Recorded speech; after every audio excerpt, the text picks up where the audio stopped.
will branded entertainment work in Canada?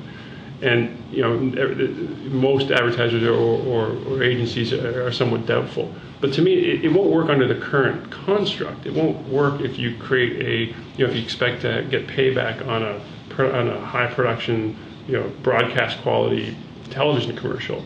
Then it won't pay out. But if you change the construct, sure, it'll pay out. Well, look at something like Seth MacFarlane. I mean, that's absolutely branded entertainment. I remember somebody, I think it was from Google, talking about that model. Here's a guy who created little mini comics.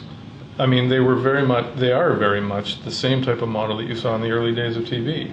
So you've got a brand that basically backs the whole thing, and then these are distributed through various channels, through YouTube, through the web. They're kind of ads, but they're kind of content. I mean, that seems like a pretty easy monetization model to me. I think the model of TV fundamentally will have to change as people consume content in a completely different way. So passively viewed appointment television is going to go the way of the dodo, right? So that box on the wall that we turn on at 8 o'clock because the kids are in bed and watch what's on, I don't want to do that anymore, right? I want to download, watch on demand, whenever I'm available, the stuff that I like.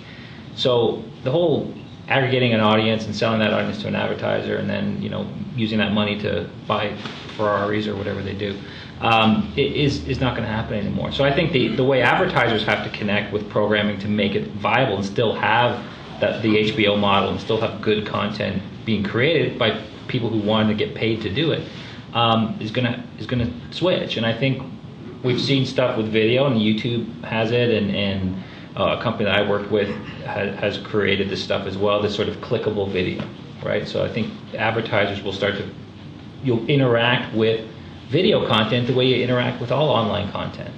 Click on the stuff that you want to see more about. Click on the stuff that you want to buy. You like Tony Chapman's shoes, then click on it and buy it. What did it cost the producers of Britain's Got Talent to create Susan Boyle as a sort of $100 million? What did it cost? But the reason that show even exists is because the economics is being ripped out of television to the point where reality TV and the whole model of television for years is about syndication. I create Jerry Seinfeld and I 300 episodes and then we milk it. Right? Producers only really made money through syndication. What's going to be syndicated? Do you want to see that show a year from now? 2 years but Susan Boyle, right? Fruit? Susan Boyle's been syndicated the last 7 days. I mean, she had 3 minutes, and that 3 minutes has been played over and over and over. So it's a shortened time. So where's the but hold on. But Simon Cowell is the answer to your question of attention. That we're having a polarization where you're going to have feudal lords who can command attention, who will, as kings, will be able to elevate people to nobility, as Simon Cowell has done with Susan Boyle. But you're also going to have, to answer your question of how do all these shows get attention, that's part of what they have to prove. It's not just about creating a compelling narrative. It's about creating a compelling narrative and packaging it and releasing it in a way that it builds an audience. So you as the Lord who's deciding who to elevate to the next level, you're not just looking at the message that they're saying, you're looking at the medium and how they're using it. And that's part of the new modality that I think a grassroots talent development process would cultivate, would allow to rise up in amidst all these giants who are starting to fall over. We're seeing some of that happen already, but we're seeing some of that happen with established stars who don't have the platform of mainstream media anymore. So Adam Carolla from The Man Show, got booted off the air by CBS or whatever. Now he's got, I think it's the top podcast on iTunes. Kevin Pollak's got a web show. Yeah, and Kevin Pollak with Jason Calacanis sort of funding him, creating this online chat show. It's kind of the, minor league model, but you got some A-list guys who would normally say, well, I'm not working for nothing. And you know what? It's cheap. Who are doing it in their basements. It's easy to monetize that because it's cheap to produce. It doesn't cost $100 million to do a pilot of a show. So, where's the commerce made there? So I'm just trying to understand, like where's the commerce made that's going to create the next generation of screenwriters, actors, actresses? That's going to develop the next generation of digital technology. Where's the dollar cent? So somebody's created a weblog and he's making himself 30, 40, 50. He's one of the top stars. I mean, what is it? There's $100,000 a year. It's a very different model than Jerry Seinfeld selling his syndication rights for Seinfeld for $250 million. But Everything gets spawned I off think that. that's over. But that That's model over. is built. That's a scarcity model, right? And I think we're in the era of abundance. And I think the biggest problem that people have is it's a fire hose of content. You know, what is it? How many hours of video a day are uploaded on YouTube? 10,000. You know, how can you sift through that, right? You need somebody to point you to something that's good. And even Susan Boyle, like, well, what are the odds that any of us would have seen that? Yeah. A And few that's years ago? Jesse's point about Simon Cowell. And by the way, there's probably 500,000 singers in the world that can sing just as well, but it was a classic underdog story, Right. right? Like, But it was also and you the know that power they of had producers TV, scouring though. the country looking for the church mouse. But it was to the come out tactics sing and one. power of TV that showed the backstage, Right. Oh, that yeah. showed Yeah, the yeah. judges. And it was all very calculated. I It was you knew that horribly calculated. Yeah. But I mean, still, everybody just people- bought into it, that she just wandered in and of So course, that shows you- thankfully, she was never being kissed, and all the other storylines that produced it. Where's the economic model? So the isn't. gal's going to put an album out, and she's going to sell 32,000 copies of it, and She'll she's sell going to go more on than some that, I bet. concert. Well, maybe.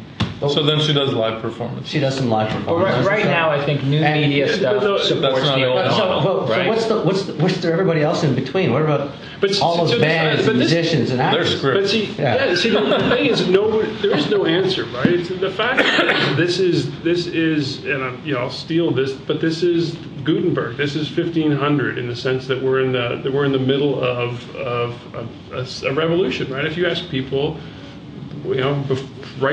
right in the eye of the storm when the printing press was Right. being created. What are the monks going to do? Well, what do you know? What are all those guys What's who the are town? hand lettering? What's the town? What are they gonna do? What's the Little town? back to There's only 72 of them. We were Yeah. Like, No, but They got in the cheese business. what's the Catholic Church going to do? Yeah. Yeah. And that's the content industry right, but now. they didn't know. They wouldn't. If you asked somebody then what the world was going to look like, what movable type was going to do to the world, they would have no idea. Just so you four know, you're here to solve that answer tonight. Okay. So, You know what's 30 minutes here? Like this, Let's just- 30 minutes, and let's we just set want expectations. it all packaged up You know and what's sent it up. interesting about that is Doug Saunders at the Globe wrote a column just today, I think it was, in which he talked to a guy who's researched Gutenberg and what actually happened at the time, the sort of early growth of novels, Elizabeth, books, right? portable Wasn't books. Elizabeth. The first portable book was like the first, iPhone or something. A book you could actually put in your saddlebag Yeah, yeah. instead of being this gigantic thing you had to put on the coffee table.